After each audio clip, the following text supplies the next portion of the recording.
Welcome to the great state of Wyoming. Since we have literally crossed the state border from Utah into Wyoming, it has been a wild card. Okay, now I know I'm a dramatic person, but this time I promise you I am not being dramatic. So let me just take you on a little journey with us. Let me just take you on this journey with us, okay? So we are not even probably 10 miles over the border of Wyoming, and Josh and I see wind turbines. Wind turbines are dope. And I'm like, look, those are awesome. My mom loves those. Let's take a picture. Send it to her, and then Josh goes, oh my god, you know what would be super awesome is a drone shot. And I'm like, oh my god, that would be super cool, but we're not doing that. And he was like, well, why not? And I'm like, we can't pull over on the side of a highway to get a drone shot. First of all, we barely know like the rules and regulations of having a drone and if anything's different or whatever, so on and so forth. So we talk back and forth a little bit, and he decides that he wants to fly this drone. And I say, okay, fine. But if a state trooper or a cop or whoever pulls up because they think that we're in trouble because we're pulled over on the side of a highway, I'm gonna tell you I told you so. So Josh gets out the drone and he takes it on a flight. He gets it up in the air for maybe about 2 seconds, and lo and behold, a state trooper pulls up behind us. Now, did I say I told you so right away? No, I waited. So Josh is up on the roof with flying the drone, and the cop's like, hey, and Josh is like, hang on a second, bud, I gotta get the drone back, I'll be right down. So I scurry on outside and I'm like, hi, officer, how's it going? Because I'm terrified. We're gonna get a freaking huge ticket or something. With our luck, I'm just like, oh my god, what are we gonna do? So we're talking to the cop, and turns out we broke like 7 FAA laws, the federal air laws, whatever.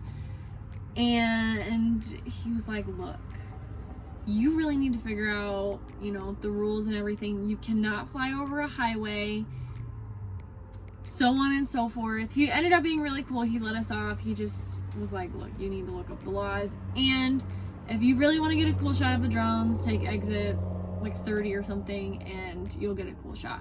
So he let us off. We got back in the bus. I looked at Josh. I say, I told you so, and it felt great.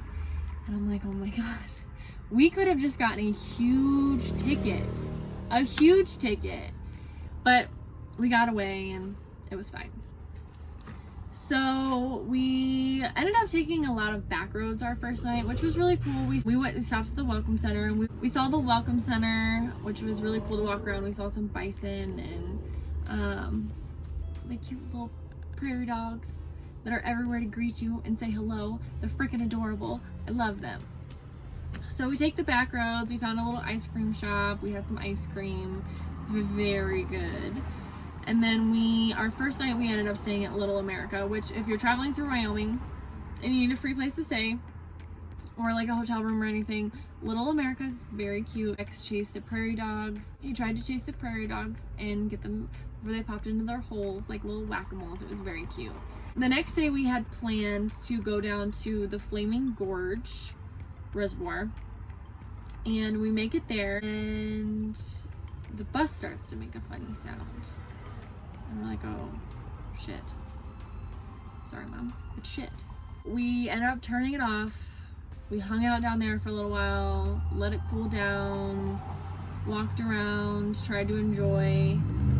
We were there for probably about an hour, and we went back to the bus to try to start it because we were both worried about what was going on, and it won't start. We tried to start it again. It won't start. Third time we try to start it, it starts back up, and it is running rough. We drove back into town, parked by an elementary school called Monroe. We shut off the bus because it's Sunday. There are no shops open. Everything, like before we left, the whole motor had been replaced. This bus should be running perfectly. There should be no issues. So we parked, we tried to call around to some shops that are Napa affiliated so we can get our insurance to hopefully cover it. Well, the next town away is about 30 minutes, called Rock Springs, and none of the shops are open until Monday morning. It's Sunday at 2 o'clock. Also, we can't get the bus started at all. At all. This big old baby will not turn over one little bit. So we ended up staying there until about 8, and then we were finally like, okay, we should try it, see if we can get it started, at least get to Rock Springs for tomorrow morning. We ended up getting it started by the grace of God. I don't even know how we got it started because it just wasn't starting. So we ran it, got to Rock Springs, parked at a hotel, stayed at a hotel for the night, got all of our stuff out because we knew that the mechanic shop was probably going to have it for a few days. Plus they said, hey, it's probably going to be about 2 or 3 days before we can even look at it. So we were like, cool. The first hotel that we stayed at looked like an actual bedroom. It had shag carpet. It didn't feel clean at all. It was nice. I don't want to sound ungrateful because I was super grateful that we got a place to stay that evening. But we ended up moving to another hotel the next day. Well, the next morning, the bus sounded a little rough, but it started up. And we're like, oh, well, we should probably still get it checked because there has to be a reason that the bus isn't starting, you know? So we get into the mechanic shop and we're like, hey, we know you guys can't look at this for 2 to 3 days, but we're gonna park it here just in case you have an opening sooner. We get our hotel room. It was super cheap for honestly, for how cheap it was, I expected it to be absolutely disgusting. It honestly wasn't bad. It had a full kitchen, so we were able to take our food. Our food didn't go to waste. We didn't have to eat out. They gave us breakfast, as in where the first hotel, they didn't have a breakfast or a kitchen or anything, so we would have lost all of our food. It would have gone bad, and we would have had to eat out every meal, which would have made it so much more expensive. So we get it to the mechanic shop. We were there for 5 days. There was a bar across the road. It was actually really cool. I really enjoyed the bar. They decorated it super cute. They had a bunch of signs all over the walls. It actually used to be a strip club, fun fact, but now it's a bar. There is still a pool on the bar and private rooms if you're feeling a little risky in Rock Springs, because apparently anything goes, so I've heard. Do with that what you will. But we ended up staying there for 5 days. If you have never done a puzzle in a hotel room, you've never been bored. It ended up being a really, really pretty penny for them to tell us that basically we just got some bad gas. And when I tell you that I wanted to cry, if you know me, you know. I didn't cry, but I was it just sucked to spend that much money for somebody in a week over time for it to just be bad gas. So we just put some fuel solution in there and it started right up and we were on our merry way. And that was literally how we spent our entire week. The first week in Wyoming. And it was definitely not how we ever expected to spend our first week. I'm glad we got as cheap a place as we did. The bus is running, we're back, it's running perfectly, they checked it over. So you give and you take. At least we have our home back. But do you think that stopped Wyoming from being a wild card? Do you? I thought Wyoming was gonna be beautiful and magical.